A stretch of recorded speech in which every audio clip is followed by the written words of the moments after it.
Hello there, Internet people. It's your good buddy Rue. I hope you guys had a good holiday season with New Year's and whatnot. Screw all that. Let's talk about comic books, the only real important thing in this universe. Um, it's going to be kind of a moosh of a couple weeks where I kind of miss some stuff or just with Christmas shipping and whatnot. Basically, it's just a bunch of crap I read in the past 2 weeks. Here we go. Green Lantern number 49. Um, I'm not really digging on Blackest Night itself, but Green Lantern Corps, even the Blackest Night Teen Titan books have all been actually really good. I especially liked 49 here, basically because I only really got into Green Lantern with Rebirth, so I don't know John Stewart all that well. Like he seemed kind of cool. This was a very good issue, just dealing with him and what he's going through. And for somebody who considers himself new to Green Lantern, it was very useful insights into the mind of John Stewart. I really enjoyed this. But again, DC, thanks. Of all the books I want to talk about, that's the only DC one. Moving on. Captain America, Who Will Wield the Shield one shot. I basically do Captain America in trade, but through DCBS I got this for like 99 cents, so well, I bought it. Marvel was totally screwed the pooch with the release of this book, with the release of Rebirth, not Rebirth, Stuck in Time, whatever it is, Reborn, and all the list stuff and annuals, and right now, right before Siege, I have no idea what comes when. That being said, this was a pretty good issue if you don't care about continuity and what's going on around you. So, some nice fight sequences, just a nice reintroduction of what's going on, and I didn't find anything happening here really all that interesting. If you care about spoilers, this whole thing is what it's reviews. If you didn't know that, you're a fucking moron. The last page of this, like what we're going to need Cap for, I don't know. I think it's obvious that he's basically at the end of Siege is going to be handed either hammer or shield or whatever, but that's just me. Moving on. New Mutants number 8. This book was really, really good until the last page. I am sorry. You all are my language is lame. And that's coming from a lame character. It's like lame squared to the pi, whatever. This was a really fun story. It actually, if you think about it, it seems that Selene is actually bringing people back to life. She's not making zombies. So depending on how Necrotia ends, unless whatever's going on with Doug and Warlock, it makes Doug special, we might have the entire island of Genosha and all those mutants back alive. So it's just something to think about. Again, I really like this until the end, and it just made it as lame can be. Sorry, New Warriors. No, New Warriors. Ooh, I really missed that 90s book. New Mutants. But wow, way to kill momentum on me caring about you at all with one panel. X-Men Legacy 231. If you're not even into Necrotia, pick up this book. If you like X-Men. This is a really, really cool reveal at the end, unless you read solicits and then basically know what's going to happen. But it's tangentially Necrotia. It seems like we're going to have an interesting story solo in here for a while. I really enjoyed it. I guess I understand the Necrotia tag, but without that, I would pick up this book. Good book. Read it. Thor 605. I know everyone's like, oh, Marvel fucked over Straczynski and he left because of one. Whatever. It's Thor. It's Thor versus Doom. And what do we learn in this book? Don't fuck with Doom. Uncanny X-Men. What is this? 519. Bad art. I don't know why it became Fraction's problem to deal with the fucking Void, but whatever lame, stupid Void story. I know that the internet really doesn't like character development. You want people acting the same as they have for the past 60, 70, 30, 40 years, and anytime something changes, you don't think that it's character development, you think it's out of character. This book had some really cool developments with Beast and his decisions and consequences of Scott's decisions and all these other things.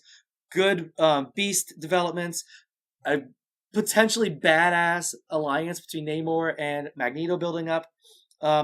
Too bad Fraction, who is doing a pretty good, decent job on Uncanny, gets saddled with shitty art. From Dotson to Land to hell, my butt. I don't care. The art has not impressed me at all in a very long time.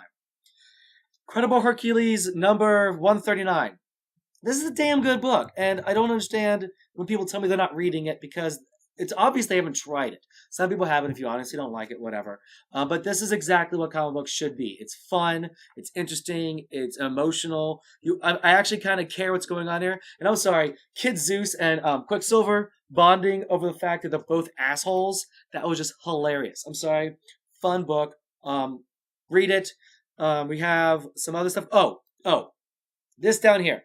Guys, Marvel, stop pushing Agents of Atlas on me. I don't care. You've done a horrible job. Now it just seems kind of pathetic.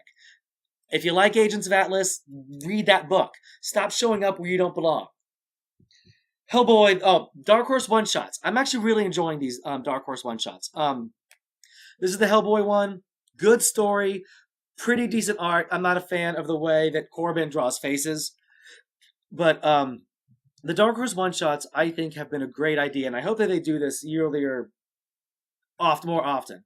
The Doctor Horrible one I did a couple weeks ago. I'm about to talk about the Willow one, and I might pick up some of these other ones just because it's a decent price for trying something new. I'm not really that big of a fan of Hellboy comics, and I really enjoyed this. So that's just the Willow one shot. Better art than the main Buffy book has had in a while. Unlike the Hellboy story, this really isn't standalone. I know that this might affect something going on in the Buffy book, and basically I'm hoping that it does, because it's a good story, but kind of worthless unless they can figure out a way to work it into the Buffy series, in my opinion. Nice touching moments, though, with Willow and the way she's grown, and Tara, and a whole bunch of other stuff. I recommend it. I recommend, again, the Dr. Horrible one, the Hellboy one. I like the Dark Horse one-shots. I think that's a pretty cool idea. Daytripper, number 1. I really wasn't even planning on picking up this book, but comic book guy down in Cincinnati at Mavericks in Finneytown, I've been going to him for, holy crap, almost 2 decades. So he recommended it. Damn good book. I think it's like a 12-issue maxi series, so I might switch to the trade. But if you're looking for something new, something interesting, and a damn good story with really cool art, pick up Daytripper. Because, again, this is what the internet keeps telling me people want. Chimichanga. I don't know why I keep picking up Eric Powell's work. I don't like him. Nothing against him. He might be a really nice guy. It just seems to me that he does interesting things just for the sake of being interesting and, ooh, look at me, I'm cutting edge. But it doesn't really ever help a story. Basically, this is as if the guy who did Twin Peaks wrote a comic book script, gave it to Eric Powell. Eric Powell used that script to roll up and smoke some LSD hash, whatever, and then wrote a comic book script. I'm not going to get the next one. If anybody, yeah. If you like Eric Powell, read it. It's really independent. People like independent things, and like Dark Horse is even putting this out. Pick it up if you like Eric Powell. If you don't, it's not a good way to discover him. My holiday special, I talked about Chew. Buy these books. These are really good. I like the trade so much, I've switched to monthlies, and I rarely do that. I like keeping everything in the same format. This is exactly what the internet people tell me that they want from comic books. It's original, it's neat, it's good art, it's well priced, you get a lot for your money, and it's not, people are like, well, it doesn't have Wolverine, so no one's buying it. Well, are you buying it? Then don't get it in trade, get it in whatever. This is an interesting book. And I have those, and it's an Image book, so you got boobs on the cover. So, go Image. Northlanders number 23.